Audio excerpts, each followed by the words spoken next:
Well, today we're going to talk about relationships. And, whether you believe it or not, actually, relationships are much more important than a lot of the work that you actually do. And in fact, from an internal audit perspective, I know a lot of people believe that the level of value that internal audit provides has something to do with the number of audit reports that are written, the number of findings or recommendations that we provide, the number of control deficiencies that we may find. But actually, none of those things really matter. What matters most are relationships.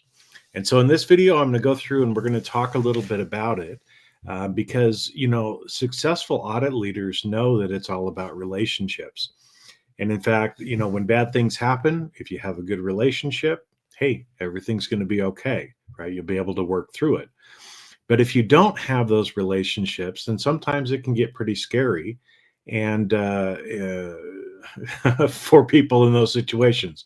And believe me, I understand because I have been in that situation at different times in my career. So let's talk about relationships a little bit, because again, some of you that are listening may be saying, well, no, Jason, that's not right. My value is the amount of output that I'm able to do, the number of reports that I write, things like that.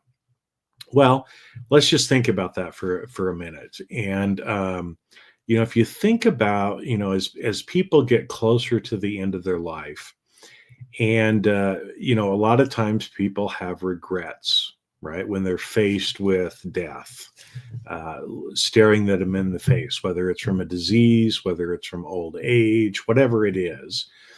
And a lot of people at that point in their life have regrets. And I want you to think about, maybe some people that who are in that situation. And what are the regrets that they have?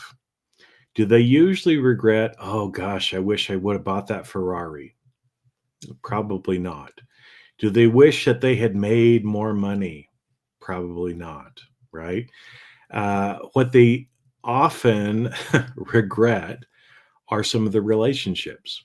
And so a lot of times you will see at the end of one's life, they're trying to repair maybe some relationship damage that happened throughout their life. And so as an example, my father is, I think he's 92 right now, 92. So he's obviously towards the end of his life, right?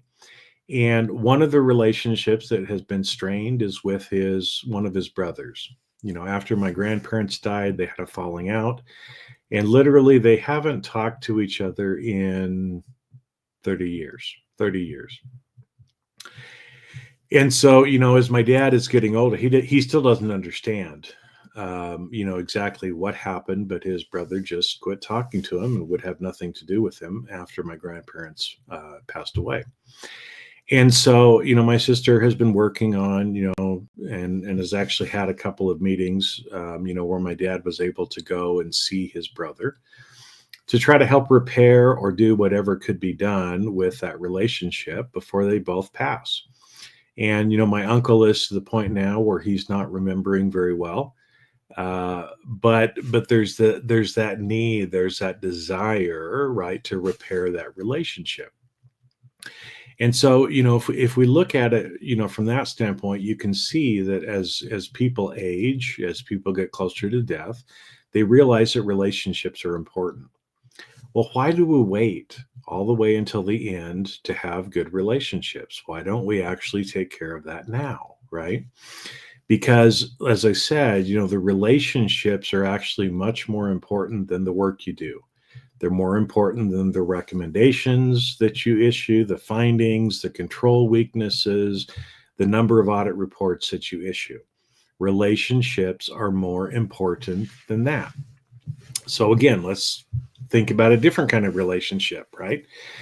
Many of you are probably parents that are out there. And so let me ask you this,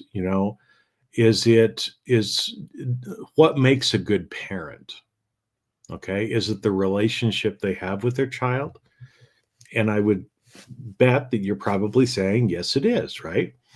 Well, can you measure how good that relationship is maybe by how many dance recitals you went to, how many ball games you took your kids to, how much time each day or each week that you spent with your child?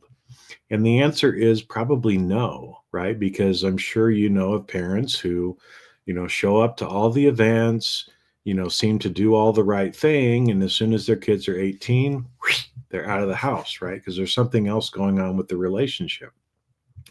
The amount of time that we spend, and again, we can do metrics. And this is one of the things that I'm trying to instill upon you today is just because something is easy to calculate doesn't necessarily mean that's where our focus should be, right? In an internal audit, it's very easy to know how many reports you did during the year. I issued 5 audit reports last year. I issued 50 audit reports last year. So if I'm going to provide more value this year, well, that means that I need to do more reports, right? So instead of 50, maybe this year I need to do 55. And so we place a lot of, or try to convince other people that, hey, look at me, I'm doing a good job. Last year, I issued 50 reports. This year I issued 55, 10% increase. I'm doing great. Well, but what if you damage relationships all along the way in order to get those 55 audit reports done? Is that showing that you're really actually providing value? And I would say no, right? In fact, if you can only issue 20, but your relationships went up, right? The effectiveness of your relationships went up, then I would say you're doing a better job. Okay. And so it's the same thing, when we look at things like being a parent. Well, the number of hours that you spend with your kid doesn't matter. What matters is the value of that relationship, how well you did. And I'm sure that you probably know some parents maybe who have to travel a lot, who work a lot, but they spend very quality time with their child, right? They're actually doing things that deepen the relationship with their child. It's not about the quantity of time. Usually it's about the quality of time. And so, one reason that I'm talking about this today, again, is because we as internal auditors tend to believe that it's the output, it's the work that we do that's what actually adds the value to the organization, but it's not. It's how well you actually have relationships with others in the organization. And successful audit leaders know this. The most successful audit leaders that I work with have good relationships with people in their organization. Now, how do you know if you have good relationships? Well, one way is, do people in your organization actually come and ask you for help? Do they actually come and ask you for help? Or are they always running away saying, I don't want to see the auditor? Okay. Because if people don't want to talk to you, there's probably something with the relationship that you could repair. And in fact, what I tell most people, is like I said, I've coached and helped advise audit leaders for many years, 15 years plus. I've been in that role myself, several times. And it's the value of the relationships that matter most. Okay, so how does that look, right? And who are some of the relationships that we have? Well, obviously, we have it with the board and with the audit committee. We have it with executives. So that could be C-level executives, CEO, others like that. Our peers in the organization. Sometimes those are the C-level, sometimes they're not. And with our staff, right? Those are probably the kind of the 4 main relationships. So, stop and maybe ask yourself, on a scale of 1 to 10, how good is my relationship with the board and the audit committee? And be honest, right? How good is your relationship with the C-level executives in your organization? On a scale of 1 to 10, how good is your relationship with your peers in the organization? And on a scale of 1 to 10, how good is your relationship with your staff? Okay. Now, There's lots of different ways that you can improve relationships with these groups. And but it takes awareness and it takes attention. Okay. These things don't just happen, right? You're going to be much more successful when you actually are doing things proactively to improve those relationships. Okay. So again, those are four different areas for you to be thinking about, and be honest.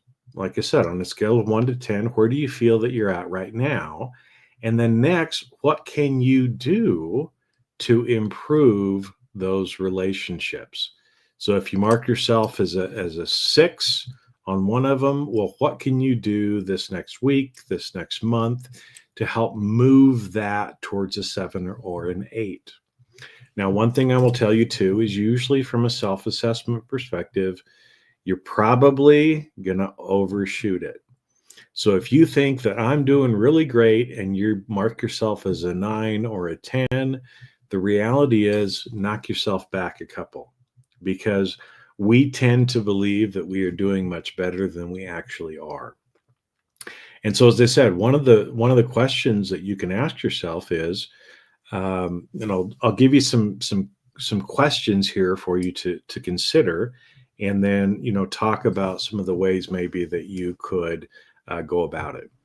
And again, these are just general things that I'm going to be talking about here, because what is specific to you, right, and how you can yourself authentically improve those relationships. Well, you and I probably would need to talk. I would need to understand your situation, the context in which you're operating, right? And that's one of the reasons why we have the Audit Leader Forum, is that's exactly one of the areas of focus that we have in that group, is helping you to authentically improve your relationships with all of these different groups. And so the answer I may give to you may be different than the answer I give to someone else, because your context is different. But again, for today's video, I just want to try to give you some basics, some things that you can think about if you want to do it yourself instead of having some help with it. And that's okay. All right. So let's think about some questions you can ask yourself to assess how good really are the relationships. I gave you one to begin with. Do people in your organization actually come to you for help? Do they unsolicited come to you and say, "Hey, Jason, you know what? I got an issue over here that I would like some help with, right? Can you help me with this particular area?" Now, if you're getting that regularly, then you're probably doing pretty good on your relationship with that person. Okay. Some other things for you to think about. Well, when you show up, right? Maybe you're just walking down the hall, and do people avoid you, right? When you stop by somebody's office and kind of knock on the door and say, "Hey, you got a couple minutes?" Do they give this big, "Oh, it's you again," or are they actually excited to see you? And I'll tell you a funny little story from my career. We had an investigation that we were working on. Something had come through our whistleblower hotline. And so a person in our HR department actually ran the hotline. So he notified me, right? We talked about what was going on. And then we walked down the hall to the responsible vice president's office. And so we knocked on the door and said, "Hey, you got a couple minutes? We got to talk to you." And he looked up and he goes, "The two people in our organization that I don't want to talk to, and you're both here at the same time." Now, granted, I guess I had not done, and I will admit, with that particular person, I hadn't done everything that I should have done. I was young in my career. I was more concerned about getting things done, issuing the reports, showing how smart my team was, how much that we thought we had helped the organization. But obviously, I didn't do everything I could have, right, with this person. Because if I had the relationship with him that I really should have, instead of that sigh and, oh my gosh, I don't want to see both of you, he would have said, oh, something is up. Both of you are here. I'm glad you're here, and we can work through this together. Let me know what it is, and we'll get it done. So that's another thing to ask. Do people avoid you? Right? Or when you are let's say you've done an audit and you're at the end of the audit, do you get a lot of pushback from management about the recommendations, the findings, the control weaknesses that you come up with? Right? Do they argue with you? Do people get angry at you? Those are all things that can kind of, help know how well are you actually doing on the relationships with these other people. Okay, so there's a few questions, and like I said, just some general things. But let's talk about, maybe what you could do different, or some things that you could do to start improving some of these other relationships. And like I said, some of these may be relevant for you, some may not. To know your specific situation, we need to talk, right? And I need to understand more about you, about the other person, about the context in which you're working with. But again, that's one of the things I do. All right. So let's think about this, a little bit. What are some things that maybe you could do?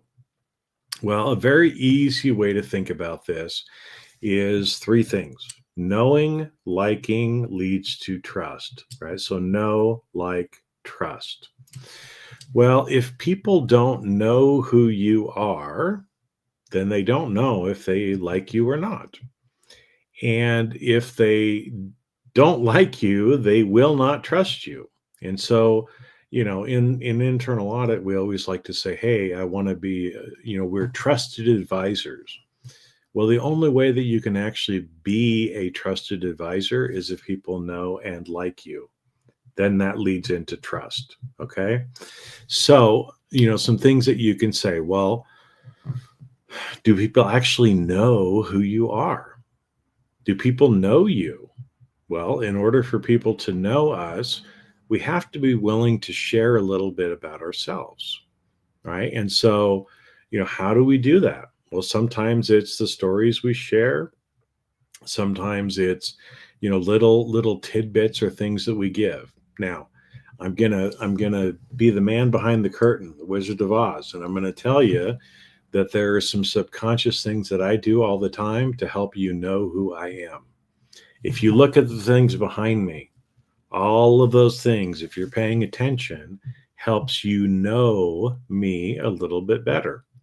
In most of these videos, I actually share some personal experiences so that you come to know me better, right? I just gave you some examples. I told you about my dad, who's 92, right? I told you about an example that I had where I didn't do the relationship very well. I admitted to you that sometimes I was more concerned about getting things done than doing them the right way. So I am trying to also kind of model that to you. People have to know who you are, which means you have to be willing to share. Now, I'm not talking about logorrhea and just blah blah blah blah blah blah blah about a bunch of stuff that people don't necessarily want to hear. But what are some little things that you could do to help people know you better? Well, just in small chit chat, right? It's easy enough to let certain things slip. Like, excuse me. Hey, last week I was on vacation here. I grew up in this place. I've had these other jobs. I like football. I like baseball. I like golf. I don't, whatever, right? Little things that you can start to share with people so they get to know who you are better. But it's even, part of it is even just showing up and being who you are, right? There's certain things, if you've been following me for a while, that you know about me that I've never even told you. They're just things that you've observed in the way that I dress, things like I always wear a hat. Well, there's some reason for that, right? talked about that in other times. But anyway, so you have to let people know who you are and share a little bit. Then if they seem interested, you share a little bit more. You get to know them by asking them questions about certain things, right? Now, again, how do you do that? Well, sometimes it's the way people are dressed, it's the way they talk, it's things in their office, right? For those of you that are watching this video, you can see this picture right here, right, that I'm pointing to right now. Most people that are watching this are going to know exactly what that is. Now, I know it's small, right? But you can make out that those are the pyramids in Giza, Egypt. And so why would Jason have a picture of the pyramids in Giza, right? And if you could see the picture closer, you could see that right here, this little black dot is actually me sitting on a camel having my picture taken in front of the pyramids. So now you know something about me. You know that I have been to Egypt. And in fact, I've had a lot of people from Egypt who have said, "Oh, hey, I see the picture. You've been to Egypt." It's a way for them to get to know me. It's a way for me to get to know them, right? Because if you don't know the other person and the other person doesn't know you, you don't really have a relationship and they will never trust you. Okay. Next thing, liking. Liking is literally what it means, right? Is that people like people who are like them. People like people who help them. So there's two different things that you can go on, right? Well, if let's say again, this other picture right here is me scuba diving. Well, if you love to scuba dive, now all of a sudden you know something about me. You like to scuba dive. You know that I've gone scuba diving. And so all of a sudden, now we have something to talk about. We see that we are similar. And as I said, we like people who are like us. So, and I'm talking about being authentic here. I'm not talking about trying to pretend to be someone you're not. But everyone in the world has similarities with other people in the world. It doesn't matter what background you come from, religion, country, age, a lot of that stuff doesn't matter. We're all similar in a lot of different ways. And if you take the time to try to find out, you will find that there is something about everyone else in this world that you like. And that's a step in the right direction, right? So start thinking about ways that you can know other people and find similarities. We get a lot more done in this world when we focus on how similar each of us are instead of how different we are, right? You may look at me and say, "Oh, well, Jason's an old man. He's got a white beard. He's got a long beard. He's a man. He lives in America. That's so different than me." Well, if you want to focus on the differences, you can always find ways that we're different. But what are some things that we're similar about? Well, guess what? I bet we both have a mother and a father. We both have a mother and a father. We're both humans. Maybe we both have children. Maybe some of you have grandchildren like I do, right? You can always find something that is similar about the other person. And then you can focus on learning to like each other. Now, I said people like people who are like them. Well, people also like people who help them. So, what could you do to help someone else? And I'm not talking about being selfish in it. I'm talking about, a general reciprocity. How can you help someone without any expectation of them doing anything for you? Maybe you find out that someone likes a certain thing. And so, you brush up on it, or maybe you come across an article or a social media post about something that they like. And you say, "Hey, you know what? I know Bob likes this, or Barbara likes this."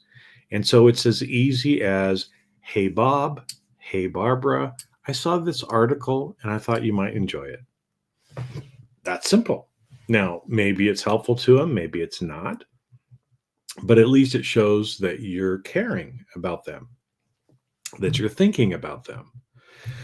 And if there's other ways in which we can actually help people, right? We like people who help us. So a simple thing in even how we're auditing, right?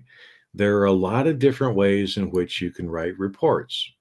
There's a lot of different recommendations or findings or control weaknesses that you can choose to include or not include in your report. Much of what we put in the report is not material and it doesn't matter. And in fact, by putting some of those things in the report, it actually hurts the other person, right? So hurting is the opposite of helping, right? Do you get that? Hurting is the opposite of helping. So if you're hurting people, right, by the way in which you're writing things, the way that you are maybe dogged on making sure that something is in the report and you have to say it this way and you have to go, aha, I caught you. Well, that's hurting the other person. Can you twist it around? Can you spin it a little bit? Can you maybe not include that finding that really doesn't matter? It's not material. Or maybe could you include something in your report that actually helps the person, right? Because sometimes, and I would do this quite often, is there are certain impediments to people being able to do what they want to do. So I'll give you kind of a general example. A lot of times, maybe there was a control weakness that the business, owner knows about. But until they have a new IT system, there was no way they were going to be able to fix it. But they keep asking for the new system and management keeps turning them down. Well, maybe it would be helpful if you also found that out. And in your report, you just said, you know what, we did find this thing and we agree with management. They need a new IT system. And we suggest that management approve this new IT system to help out this area. Now, imagine what that would do if your recommendation helps to get the budget for that person. Is that helping them? Of course, it's helping them. Is that going to help them to like you more? Yes. Is it the right thing to do? Yes. Right? Are you being fake by doing it? Not if you actually agree with it, right? Because again, what I'm talking about here is I'm not suggesting that anyone do anything that's not authentic, right? You need to be authentic in what you're doing, but you need to also start focusing on relationships. So I'm going to wrap up for today, but again, when you're looking at this and going, you know what, and you're being honest with yourself and you say, you know what, I really could use some help in improving some of these relationships. Well, if that's you, come join us in the Audit Leader Forum. Come talk to me, right? Relationships are one of the key topics that we focus on in the Audit Leader Forum. And there's a lot of people who have been there, done that you can learn from as well.